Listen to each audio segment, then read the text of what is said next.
Welcome. Let's inspect this classic discharge build for the assassin. Discharge deals very high damage that scales mainly off of charges. Each charge consumed by this skill adds tons of flat damage, which is 600% as effective. It discourages seeking flat damage modifiers, but increasing elemental damage, critical strikes, and elemental penetration pays off big time. Naturally, we need a lot of charges to get a lot of flat damage. That's why we picked Assassin. From its Ascendancy skill tree we can grab one extra power charge and a lot of critical strike modifiers. Elemental penetration is granted by 2 curses, exposure, and maybe Watcher's Eye mods. The damage is increased by Assassin's Deadly Infusion, Opportunistic, and Ambush and Assassinate passives. It nearly guarantees a 100% crit chance with a high critical strike multiplier, around 800%. The damage is also noticeably improved with Pain Attunement Keystone and Surgebinder's Gloves. Your charges will be consumed each time you discharge, and you will need them back fast. Power and Frenzy charges are gained each time you enter Cat's Stealth thanks to Ferul's Fur body armor. The lower the duration of the aspect of the cat, the faster you will gain your charges back. Discharge deals damage based on how many Frenzy, Power, and Endurance charges it has consumed. In this case, these will be Power and Frenzy charges resulting in tons of cold and lightning damage. Aim for a lot of maximum power charges. Frenzy charges will tag along via Badge of the Brotherhood. The build has very high damage, but it's not very tanky, at least not unless you swap your Hatred and Wrath auras for Grace and Determination. It would lower your damage, but it's what we would recommend for regular day-to-day gameplay. It also has a quite high life regeneration rate. Clear speed is peculiar. You will need a lot of reduced skill effect duration to gain charges and cooldown recovery rate to even cast Discharge at a reasonable pace. If you don't have it figured out and synchronized, it may feel clunky as you need to lure in monsters into big packs like a herding dog and check on your charges constantly. Single target damage is great, one of the highest in the game per hit actually. Check the prices of unique items, they may all be expensive. High-end rare items are pricey too. The build is definitely not a cheap one.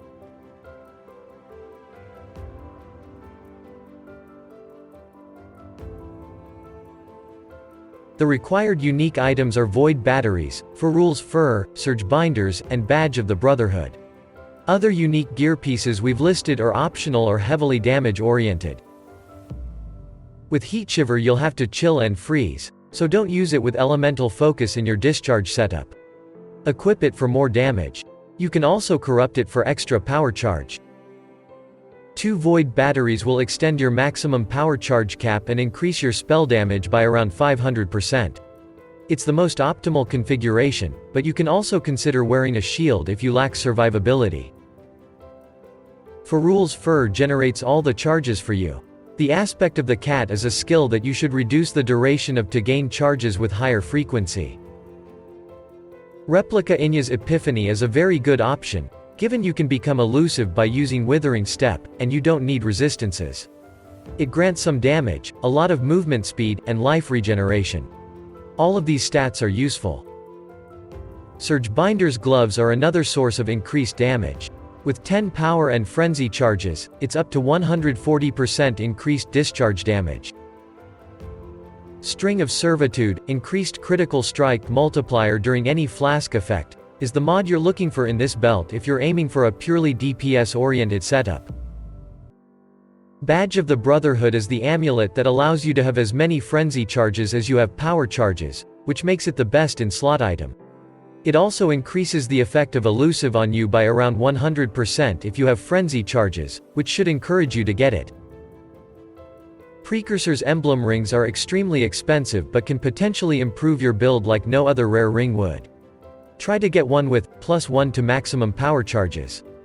Other useful mods include +3% to critical strike multiplier per power charge, 1% additional physical damage reduction per charge, regenerate 0.3% of life per second per charge, or you can apply an additional curse while at maximum power charges. Like clockwork from Forbidden Flesh and Forbidden Flame gives you a 30% increased cooldown recovery rate, and you should definitely get it, as the default cooldown of discharge is 2 seconds. Elemental penetration with zealotry, wrath, or hatred would be the best in a Watcher's Eye. Vitality's pool of modifiers can offer life on hit, life regeneration, or life recovery rate, all of which are good too. On your rare items, you have to have Aspect of the Cat skill crafted, and preferably a source of elusive, found on boots, but you can also use Withering Step skill, and exposure, which can be gained from a cluster jewel or flask. Prioritize high life regeneration if you want to sustain life drain from regular righteous fire. Life leech or life gain on hit can be useful in this regard. Some items or modifiers may give you an extra power charge or stats tied to the number of your power charges, such as life regeneration. These are particularly good. You don't really need cast speed, as the cooldown of discharge is bottlenecking your cast rate. You can obtain cooldown recovery from forbidden jewels, tattoos, belt, and boots. You will deal mostly cold and lightning damage. Crit multiplier will be important. After that, seek elemental penetration. The build requires 155 strength for molten shell and petrified blood. It can be found on rare item suffixes or tattoos. If you plan to cap your spell suppression, you will need to go for the inveterate notable and gather the remaining 43% from your rare items. You can also go for instinct notable for another 22%. On a helmet, the default life with resistances will be enough at first, but for an upgrade seek a corrupted implicit for extra power charge, and some influence mods to deal more damage to nearby enemies. Boots can be a source of elusive and onslaught, which are both very beneficial here. Tailwind can enhance your mobility. Other stats worth your attention are cooldown recovery, spell suppression, movement speed, maximum life, and resistances. The belt is a great source of maximum life, strength, and resistances. A Shaper's version may also increase your cooldown recovery rate. A synthesized ring with +1 to max power charges is great but expensive. Look here for attributes, resistances, maximum life, reduced mana cost of skills, and other rare modifiers like life gain on hit, crit multiplier, or life regeneration. You can find jewels with 4 modifiers for extra critical strike multiplier if you value DPS, but these will be expensive. Try to get some with maximum life, resistances, reservation efficiency, or reduced mana cost of skills. Large cluster jewels. Corrosive elements can be a source of exposure, while Doriani's lesson grants some leech, which is not very potent in this build, but it's good to have one source of it nonetheless. Look for an elemental damage or spell damage cluster jewel with 8 nodes and 3 notables. Atziri's Promise grants chaos resistance, some life leech, and extra chaos damage. It can be good if you don't have leech and low chaos resistance. Starlight Chalice is a source of elemental exposure, which is needed in this build, particularly cold and lightning variants.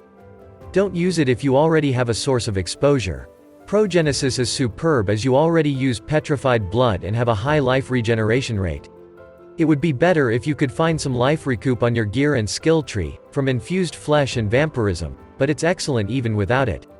Get 1 life flask with bleeding immunity, granite flask with increased armor, and jade flask with increased evasion. You don't really need any cast or movement speed here.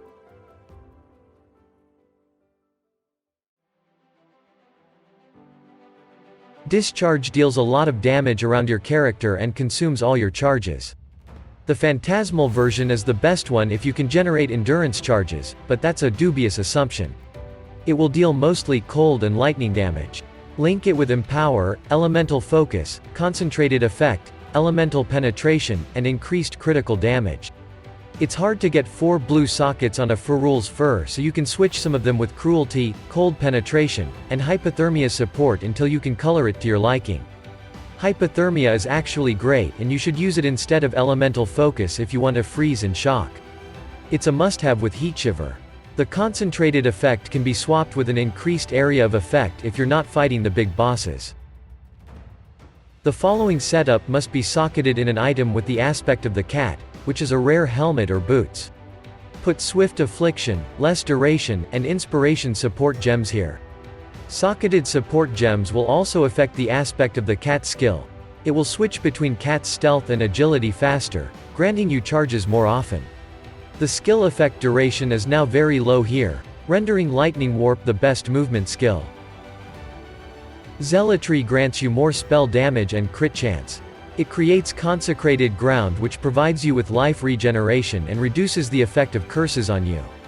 The Divergent one is great, it gives you extra life regeneration. Hatred is used simply for more cold damage. Determination can be used instead to gain more armor. It's great if you lack defense, your damage should be high enough anyway. Wrath adds lightning damage to spells and grants more lightning damage. Divergent 1 increases its reservation efficiency. Alternatively, use Grace for extra evasion if you don't really need that extra damage. Link the 3 auras of your choice with Enlightened support to make them reserve less mana. You're on low life to benefit from Pain Attunement. Use Petrified Blood to reserve half of your life, and to redirect a portion of incoming damage to be taken as dot. It's good with life regeneration and life recoup. It will reduce your durability, but not by a lot. An anomalous quality is better, it prevents more hit damage. Petrified Blood reserves life instead of mana with Arrogant support. Anomalous quality increases life reservation efficiency by another 4%. It will reserve around 57% of your life, but you can make it 50% with another Enlightened support. Elemental weakness reduces fire, cold, and lightning resistance of your enemies. Frostbite reduces cold resistance. An anomalous one is a bit better. With Arcanist brand here, you can apply 2 curses with 1 button. Be sure you have Whispers of Doom allocated to benefit from both. Stone Golem grants you life regeneration, even more of it if it's from an anomalous skill gem. Vitality simply grants you life regeneration. Molten Shell, set it up as your movement key. It's good if you have somewhat high armor, it creates a protective barrier that absorbs more damage the more armor you have. If your armor is too low to make it useful, choose the Withering Step instead. Righteous Fire grants you more spell damage as it stays active. If you can't sustain it, use only the Vol version that damages you only once. The Divergent version grants you more spell damage. Use the Defiance banner for increased armor and evasion. It reduces the critical strike chance for nearby enemies.